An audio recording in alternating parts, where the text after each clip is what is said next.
No surprise, the baseball lockout is here. We've got behind the scenes details of some players beating the deadline to get contracts and some big stunners that Robert's got for you on players who did not sign. Plus, what does this look like going forward? The Baseball Insider starts right now.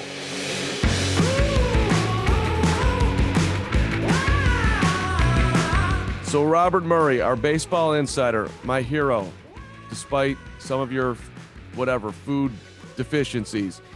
Tell me why we are here. Baseball's first work stoppage since the awful one that cost the World Series. We're going back 26 years, but here we are. And I know that the players want more freedom. They want arbitration shortened. They want competitive balance. They want to de-incentivize tanking. But look, average salaries, Robert, $4 million. The owners are making a boatload. This all comes down to money. But how do you think we got to this point today? Yeah, well, first off, that's probably the nicest way anyone's ever criticized my food take. So I appreciate that. No problem. See, what a guy. But this has basically been stemming for the last 5 or 6 years, ever since the last CBA was negotiated, because there's been tension on each side. And there's just been a general unhappiness. And it's been boiling over in the last few years. And it reached a point where even during the season this year, before it too, everybody was basically in agreement that there was going to be a lockout, or there was going to be some sort of labor issue this year with the CBA expiring. And lo and behold, that's happened. And we've seen Rob Manfred speak out about it yesterday in a statement, and even spoke today in a press conference today detailing some different issues. We've seen Tony Clark respond already, the union head, and fight for what they believe in. It's not going to be a quick fix. There is a lot, as you detailed, that these sides want to, they want to get things in their favor, or they want things to be different. I fully expect baseball to start on time next year, but there's going to be a lot of different issues for these sides to work out. And they're not even remotely close to it right now. So why the dichotomy there? Big word for me. Because I was thinking, I'm thinking you're saying there's huge issues to work out, but the season's going to start on time. Yep. That seems like completely polar opposites. And I mean, if let me just say this, if I had it my way, the Carm way right now, I would have however long a lockout it took for baseball to get a salary cap. You guys don't want to play this year? You don't want a cap? Then we're not playing. That's how you have way too much, not the NFL format where everybody's got a shot, or even the NBA format where, right now, and it's just the competitive balance in baseball is a huge problem. So I would hold out for a cap, and I would think a lot of players would almost hold out for a cap, because the haves and the have-nots in baseball are, the haves have something, but if you look at it, and I'll throw something at you, 33 players command 51% of the $10 billion in player salaries. So that's a very small amount of players who are getting all the revenue. By the way, baseball reflects the real world. So, I would think that there could be a problem within the player ranks, and I would think there could be a problem with the owner ranks, which has happened before too. Yeah. And I think that's a great point by you. That's something the ownership is telling players, is that you guys do not have a salary cap. You can make $350 million. You can get contracts for 12 plus years. And that's something that's been in the players' favor for quite a while. And the ownership is not letting the players forget that. But players, they want, I believe, I saw something today about $100 million, whatever. I can't remember exactly what it was, but they want arbitration to be different. They want it to be more in the players' favor. They want just a lot of different of these issues. And yes, I know I said there's a lot of them, but the season is going to start on time. Here's my reason for that is, both sides have a lot to lose if the season does not start on time. That last year we ended up seeing a COVID shortened season where it went from 162 games to 60 games. And they lost a lot of money. And less regular season games this year, even less spring training games, means less revenue for owners. And like, that's something that is extremely important to them. And I mean, I think they would end up being fine losing some spring training games just because the revenue there is not as great as it is during the regular season. But when it comes to losing regular season games, I think that's where the ownership is, or the owners is going to end up being, that's where they're going to draw the line. So like I've, as I said, I fully expect a season to start on time. I'm going to tell you right now, there's going to be a media battle between both sides. You're going to see a lot of different leaks, and it's going to be a roller coaster. I'm going to advise you, Carm, and also a lot of the people who are listening right now to not ride the roller coaster, because I mean, things can change, but I expect a season to start on time. It's just going to take the timeline that I've got is about 2 to 3 months, probably closer to 3 months. Well, to your optimistic point of view, Robert Murray, there was there was 1.4 billion with a B dollars spent in the last, call it a week, on free agent contracts. Yeah. If the game was in some huge dire straits, you wouldn't see 1.4 billion thrown around on guys like Corey Seager, who have had massive injury issues. I mean, it's significant. Massive is that significant? Less than massive, I think it is. Significant is a good word. Yeah. Yeah. I mean, so the dollars clearly are there, but I guess the haves and the have-nots are good. It's Peter Gammon's had a good piece about it. Like, you did not have 100 loss, 4 100 loss and 4 100 win teams. I think dating back to like 1962.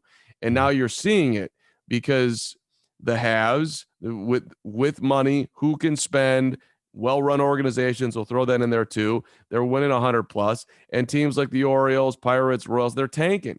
They're losing 100 because that's their best pathway. But then if you, and I think Rob Manfred is right about this, if you lop off another year of free agency, and so guys can, team control on young players is less, it's going to be even harder for the Royals or whoever to hold Eric Hosmer and Mike Moustakas for long enough to win a World Series, because they'll have to make quicker decisions to actually get value in a trade. If you wait to the very end, they're not going to get it if they go to the last year. So maybe they're moving them after 2 or 3 years, and maybe the World Series doesn't happen in Kansas City.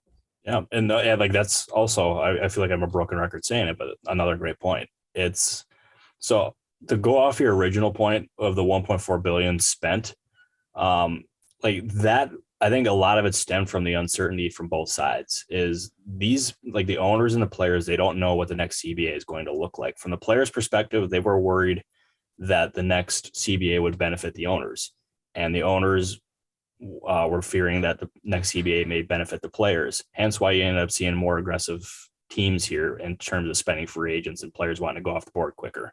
Now, like, that doesn't apply to every player, because a lot of the Scott Boras clients, Chris Bryant's one, Trevor Story, who's represented by XL Sports Management, did not sign. Same with Kyle Schwarber. Like, the top players, they were not, like, some of them were inclined or okay with remaining on the market through the upcoming CBA negotiations. But the uncertainty from a lot of different sides here stemmed from that being the case, where the money was just spent like crazy. And like, in terms of, I want to like kind of go off of the CBA talk for a second here. There was I talked to probably 10 different agents throughout the entire process here of like the last 3 days, who all made one similar point, is they wish they had a big free agent this year, because teams were spending money like they have never seen before. And that especially applies to Steve Cohen with the Mets, where he was just spending an absurd amount of money. I mean, 3 years for 130 million or so for Max Scherzer is just, I mean, Scherzer is great, but like, that is a tremendous deal. And there's a lot of agents who try to bash Scott Boras behind the scenes just because they don't agree with certain things. But anyways, they were all universally praising that deal. And the Rangers spending as much money as they did. I think they spent over $250 million in the span of 24 hours, which, well, no, actually, no, it was more than that. Never mind. It was like 500 million or something like that. I think over 6. Seager was 325. Yeah. And hold on, we'll get the numbers here. Yeah, because I want to say it was like 564 in that range. but it was a lot of money. And everybody wanted a big free agent this year, unlike any year that I've ever seen, because usually you see it pretty quiet, especially in the early stages. But like these teams were spending money like it was going out of style, like it was growing on trees. And yeah, I'll tell you too, the Mets, they got a lot of praise behind the scenes too. Like from agents, teams were kind of like not happy with Steve Cohen because he was driving up the market prices. But hey, I think it's good for baseball personally. Why you had to explain to me why that's good for baseball, that players are getting huge contracts and Steve Cohen is outbidding owners. Like how is that good? Because I love an owner that does something like that, where he just does everything that he wants to win.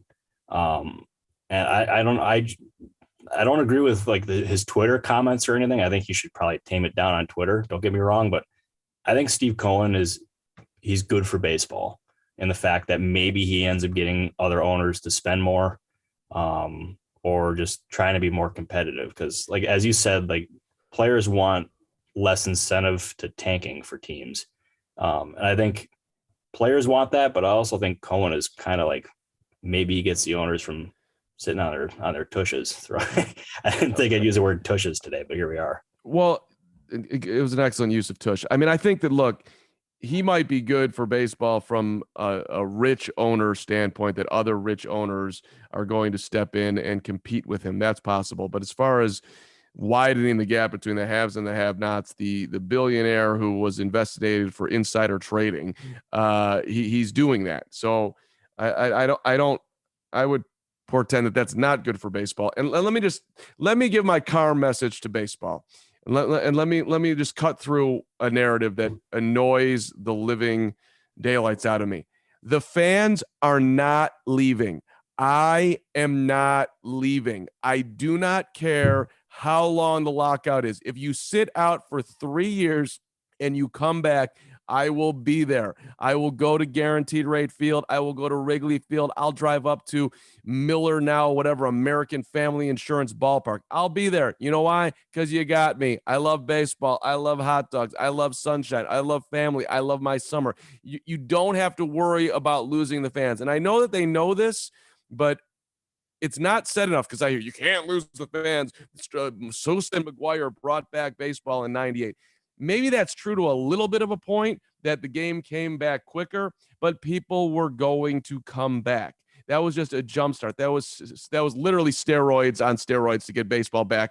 And fine, you want your money as quick as possible. I get it, but the fans are going to come back. And don't tell me that young people aren't interested in baseball. Young people will grow up and realize that sitting at a ballpark is great too. Now, there are ways within the game to make it better that I think you need to do. Balls in play. Nobody wants to sit there, yours included, and watch ball. It's exhausting, and the shift's exhausting. But the most important thing you can do is get the game in a competitive salary cap as close to it world, where the Pittsburgh Pirates have as great a chance to win as the New York Yankees. That's what you should do. Sometimes it hurts to take the pain now for the gain later, but that's what I really hope baseball does, which players don't want to hear, but I think it's better for all. That's my wish, Robert Murray.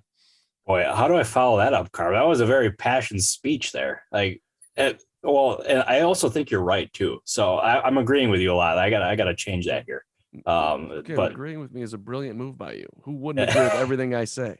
I disagree with that. There we go. I finally I got it in. But I do think baseball is not in danger of losing their fans yet. I've had multiple friends of mine actually text me asking if there is a chance that regular season games end. Or regular season games are lost because of the CBA negotiations. And I've responded with the same message of no, I fully expect the season to start on time. And their response has been good, because if there's regular season games, like, we'll probably not watch. And I think that's a load of baloney, personally, but like they're at least claiming it, or at least threatening it. There's no evidence to that. The NBA goes on strike, the fans come back. The NHL has brutal strikes, dead to the world. The fans come back. NFL, same thing. Major League Baseball, the same thing. And by the way, if the fans don't come back in droves, and there's, instead of 40,000 at a ballpark. There's 25,000, and seats are more affordable for those of us who really love the game. I'm good with it. I don't need it. It doesn't matter to me the popularity of the sport. My favorite sport that I don't talk about on any podcast is tennis. It's not the most popular, and I don't care how many go. I just love the sport. So that, I get that they care how many people are there. They want to make the money. Yeah. But from my perspective, I'd rather have the game be in a good place. Wait, hang on. I did not know you were a tennis guy. Are you Rafael Nadal or Roger Federer kind of guy? Love them both. Love them both. Love them. Yeah, you're good. Novak Djokovic, very good, Robert. Yes, I like Djokovic. That's one of the problems with tennis. There's no villain. Like Djokovic is a little bit of a villain, but Fed, he's the man. Nadal's the man. Joker's the man. Andy Murray, when he was in that, was the man. And no relation, by the way. I figure I should clarify that one. Okay, there we go. Yes, I'm sure you're wondering about that. Very well, right. Like the thing about these negotiations is that this is not happening during the regular season. It's not happening during the postseason. It is happening at the beginning of the offseason. And we have 4 months until games are played. Like, let this process play out. Like, I don't think, as I said, I don't think we're in any danger of losing regular season games. I think fans that are threatening to like go away from the game, I don't buy it. I can understand the frustration though, just because like their argument is millionaires are fighting billionaires and like they're thinking greedy or that each side is greedy. Like I hear you on that. And that's why I think, among many reasons, why these sides end up figuring this thing out sooner rather than later, probably right before spring training in that ballpark. But yeah, as I said, I fully expect the season to start on time, but I cannot see fans or many fans leaving the game if this issue extends, maybe even into spring training. Just a couple of numbers here for just to digest right now. As far as revenue in baseball, 57% goes to the owners, 43% goes to the players. Just on a very baseline, does that seem fair analysis? I think most people would say it at worst should be 50-50, and I would say it should be 55-45 in favor of the players. So that number is backwards. So I would recommend the players. I can see why the players would want to fight for something there. The average salary on the other hand is $4.17 million, which is down 5% from 2019, but we had a pandemic. Let's not forget that. And that's still a lot of dough on the average. But again, it's a lot of the haves and the have-nots. So it averages out to 4, but a lot of guys in the game are making the minimum. But the minimum, again, is what, 586, whatever it is. It's a lot more. That. Yeah, it's a lot more money than most of us make. However, to get to that level in life is incredibly difficult. So I never begrudge what players make. And one of the things the players want, they want arbitration to go from 6 to 5 years. So players will have teams will have control for one less year, and or you hit free agency at 30 and a half years old. They want it to drop to 29 and a half. I don't think that's great for if there is no salary cap. I don't think that's, which there in all likelihood won't be. I don't think that's great for the fans. However, I think it's very fair for the players. You shouldn't have to wait till you're 31 years old to get to be in free agency. That's a long time. Yeah, because you're not like. So I'm going to go on a spiel here about the finances and everything. I think there's no way players should hit free agency for the first time when they're 31. Like I think that should not happen. It should be much sooner than that. I don't know by how much sooner, but it should be sooner than that. And a big thing for players is so you hear about all these these massive contracts spanning like 100 million to 300 million. But for the most part, a lot of these players, as you said, they're on the minimum salary, and there are a lot of these other players that are even above that are not getting deals to what they feel they are worth. And players throughout, like during their time in baseball, obviously they're playing baseball for the love of the game. Like they love baseball, but they also want to maximize their worth. And that's why you see players holding out for as much money as they can. And they're trying to get as much like finances as they can, like in free agency. Like that's why we've seen a lot of the big players not sign, is they want to have a chance to end up maximizing their value in free agency. And we've also seen what some players even try to like jump the market in terms of extensions too. Like we ended up seeing Fernando Tatis Jr. sign a $341 million contract. Juan Soto is probably going to end up getting close to 400, maybe 450 in that range. Players want to maximize their value, and I think having a salary cap is going to end up really hurting that. And that's something that these players are going to end up holding on to throughout these negotiations is if you end up having a salary cap, those 12-year deals or those $350 million deals, they're not going to happen. Right. So like, yeah, I would not expect a salary cap is what I'm trying to say. Right. Neither would I, but I'm from talking to the owners out there standpoint. Go ahead. I'll sit through no baseball in 2022 if you get this right, but they're not going to do that. And that's fine. Whatever. I'll enjoy the game as I have always enjoyed the game, no matter what happens. All right. Hey, I know you got some behind the scenes stories of players rushing to beat the deadline to sign their deals. I know Marcus Stroman was running through an airport and the Cubs really, I'm surprised by that deal. But I guess good on the Cubs for bringing in Stroman, who's never played at Wrigley Field. I'm not sure if he did all the research on the Ricketts family signing with the Cubs, but here he is. So is Stroman one of your stories, or do you got something else? Yeah, I got something else, but I'll start with Stroman actually real quick. So early that morning, I ended up getting a text from a team that was involved in Stroman saying he's going to sign today. And immediately, like I asked that team, is it with you? And they said, that's for you to find out. So I went on this search. I ended up I had notes in my notebook of what teams were interested in Marcus Stroman. It was the Giants. It was the Mets. I had the Dodgers in there, although I don't think they were interested. Like, actually, I know as a fact they were not in on Stroman. The Angels were another team. The Cubs I actually had in there, and there was another team too. I can't remember off the top of my head, but I immediately ruled out the Mets.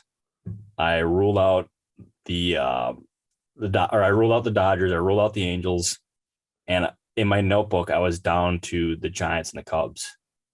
And I'm thinking Stroman does not fit the Giants. Like, I don't think he was somebody that they would end up going for because they don't like having those long-term deals. Cause I think he was seeking a 5-year deal. I don't know that for sure, but like I think he wanted a contract close to what Kevin Gausman and Robbie Ray ended up signing. And I narrowed my search down to the Cubs, and I'm thinking, like maybe this happens, but like it doesn't make sense because like I don't think they're close to competing yet. And I've known for a while, and I think Gordon Wittenmeyer down in Chicago ended up reporting that the Cubs love Stroman like a couple months ago. And I placed some texts out. I never got confirmation. And all of a sudden, Heyman and Rosenthal both simultaneously tweeted that the Cubs were in talks. I think your guy, Matt Spiegel, is that how you pronounce his name? Yeah, you got it. Yeah, he was the first one to report that. And like, I had found out Stroman was close to signing, and then probably 30 minutes later, he tweeted that. And I'm thinking, like it fit. And lo and behold, it happened. Like 3 years for 71. It puts him like at an average annual value above Ray and Gausman, which I think, I mean, that's good, but he also got 3 years when they got 5. So not as favorable deal for the player, but still like a pretty strong one. And the Cubs ended up getting the guy they loved for a while. And he gets an out after 2 years. So if he pitches great and he can cash in, congratulations, Marcus, go get him. Yeah. I listened to his press conference. And I've heard him speak a million times. The guy is about as impressive as they come. I mean, he is a well thought out, super all encompassing, rounded. I'm going to eat right. I'm going to think right. I'm going to play right type of guy.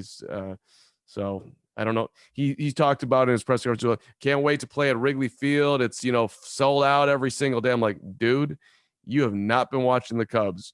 You're missing actually what's going on at Wrigley Field. Not saying that it won't be if they win. Obviously they will. And even nowadays will, whatever, June, July, August weekend games, sure, I'll be sold out, but you're not coming into a frenzied Wrigley right now unless they go out and go get Carlos Correa or something crazy. What surprised you most, Robert, about guys that did not sign? I thought for sure that Kyle Schwarber was going to sign. And I sent you and Hunter Armour, our producer here, a text the other day saying, get ready for an emergency podcast, or like be on standby. And I had a text from somebody who is very good say Schwarber was signing with Philadelphia. Like talks there were pretty serious for a few days, but a deal was never reached. And I heard throughout the process that Schwarber was one of the guys who was okay with waiting out the market and not signing before the CBA was expired. But I thought a deal was happening there. And like there was a multitude of teams that were in on him. I saw John Heyman connect the Miami Marlins with him, even after signing Avi Garcia, which I thought was interesting. I mentioned on the last podcast that the Texas Rangers were in. They were in until they ended up signing Simeon and Seager. And I'm under the impression, actually, I have it confirmed, that they offered a 3-year deal to Schwarber, but not at the money that he wanted. And ultimately a deal did not happen. But I thought Schwarber for sure was going to go to Philly. I also, like, late in the day too, I thought Nelson Cruz may go. His market, like, he was having talks with a bunch of different teams, with 2 of those teams being the Padres and the Dodgers. Padres have loved Cruz for a while, but a deal just did not get reached there, even at the deadline. And even this year, there was always a strong likelihood that he would wait to sign in free agency, but like there was more buzz that he would end up signing yesterday. The Dodgers, they've actually like sneakily liked Cruz for a while. I think they were in on him last offseason or even at the deadline. I can't remember which one it was, but those were 2 guys that I was surprised with, but mostly Schwarber. There was one that I was waiting. I was texting with different people, but waiting for the go text on Schwarber to Philly. I even had the tweet written out on my phone too. So if that gives you any indication. Listening to you makes me think that Schwarber might be overplaying his hand. I don't think so. Do we have any idea what the numbers we're talking about here are? I don't, but I've had multiple people predict that it ended up being a 4-year deal in like the 75 to 80 million range. Which, I mean, I think that makes sense. I think that might be a little on the high end. But like Schwarber is actually a very good player that teams genuinely like a lot. And I think his belief is that once the CBA comes and there's a universal DH, which that's automatically assumed that's going to happen, his market's going to be doubled. And these teams are just going to end up giving him an offer that he can't refuse. I believe that is what Schwarber believes. But yeah, like I thought he was going to Philly. I don't know exactly how close they were in terms of dollars, but yeah, like I was genuinely stunned that he did not sign. Teeing up the DH thing, I get the logic. Look, this is happening, and all these teams are going to be looking for a DH, and I can also play a little bit of left field. You can throw me at first base like the Red Sox did. Yeah. I mean, how many of me are out there? Probably not that many.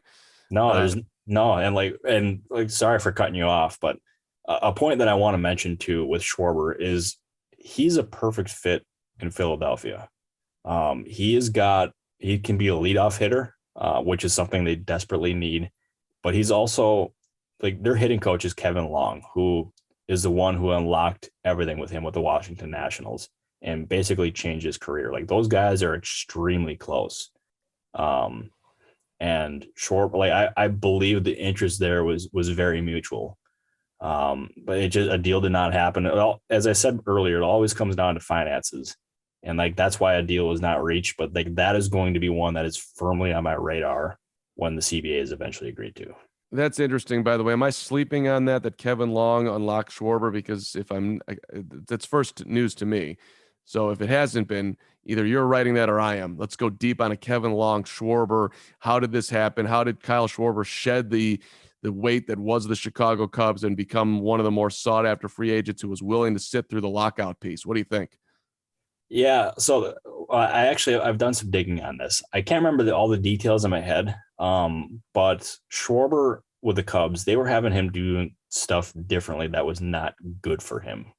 And obviously he battled injuries too. And like and they tried to mess with his swing a little bit, and that was not good for Schwarber. And it took getting away from the Cubs and getting to a different team where Kevin Long just ended up working with him. I made some adjustments, but focused on what he does well with his swing. And lo and behold, like it was instant results. Like early in the season, in the first half when he was with the Nationals, he was one of, if not the best hitters in baseball. Like I was genuinely convinced that teams were going to start intentionally walking him to lead off games, which is something I've never thought about before. And he was otherworldly, and he was hitting homers at just a stupid high clip. And what do you have? 8 in a row, right? 8 games in a row. Yeah, something along those lines. I think that's right. That sounds right, at least. But he was extremely good, and he credits Kevin Long for that. And Kevin Long, in Schwarber's eyes, changed his career. And like I think it would end up being a perfect fit from the Kevin Long standpoint, but also the Phillies needing another power hitter, and also a leadoff hitter. Just I think it's a match made in heaven. Bert, any other signings that or non-signings that surprised you? I'll actually give you a different nugget here. Is players in physicals. So like teams and players had to hurry up toward the end here and get deals done. Just because there was a window that they needed to negotiate. Potentially there was like a hiccup in the deal or to get players in for physicals. And in Corey Knable's case, so I was actually texting with him like during this. He was on a vacation in Cabo when he agreed to the deal with Philadelphia. And he was there for 2 days. Like he struggled for 2 days to get to Philly. And he was kind of worried that he was not going to get there in time for the physical. But lo and behold, he ended up getting to Philly, got the physical done. And he said he ended up having a sprint through airports and like afterwards, he ended up saying that he was just exhausted and he was just ready to absolutely crash, but he was beyond stoked to be in Philly. And he accepted a 1-year deal in Philly to like, he was betting on himself with that deal because Knable, when he's right, he is a very good arm. Like, I mean, you saw that when he was playing Chicago and during their playoff runs for all those years. Like he was a fearsome arm and he's very good. So now that he's a full year removed from Tommy John, he's going to do that 1-year deal in hopes of landing maybe like a 3 or 4 year deal next year. Hey, dude, you want to cut your vacation short? We got a 1-year, $10 million deal. You got to get to Philly in the next 33 hours or whatever it was. Yeah. It turns out a $10 million offer is worth cutting vacation short. He was there for a week, so I guess he was getting ready to head back home. Well, now that we're locked out, I'm just going to fly back there and count my dough and do some stretching and let's go, team. Yeah. That'll be interesting to see who keeps themselves in shape during this lockout. I'm sure guys will, because that's how they're built nowadays. Yeah. You keep yourself in shape, Robert Murray. How are you going to handle this, buddy? Your phone's going to stop buzzing. I mean, what are you going to do? I'm trying to figure that out. I don't know. I've texted 5 different group chats that I have with friends, asking if they want to go on trips or something and just try to splurge around or like move around, I should say, not splurge.